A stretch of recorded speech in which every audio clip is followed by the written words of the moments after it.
Hi and welcome to another travel adventure with Sam, and today I'm in Adelaide's Rundle Mall and I wanted to show you something which I think is pretty cool, but it's raised a few eyebrows and it's been a bit controversial as well because you either love this or you hate it. And what am I talking about? I'm talking about this, the Adelaide Mall Pigeon. Now this pigeon stands 2 meters tall, was installed in the mall in 2020 and it was designed and crafted by local South Australian artist Paul Sloan. And the thing about this pigeon is that you either love it or you hate it. So that's the thing. I actually don't mind it, to be honest. I think it's quite nice and it adds a bit of funkiness to the mall. So it's a pretty cool sculpture.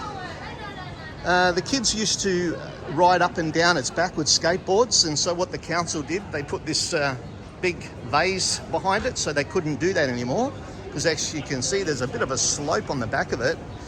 But yeah, look, it's pretty cool.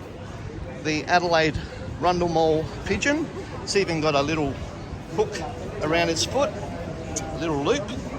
So tell me what you think in the comments. Do you like it? Do you not like it? Give it a thumbs up or a thumbs down. And please like this video and share it, and please subscribe to my station, my channel. And until next time, happy travels.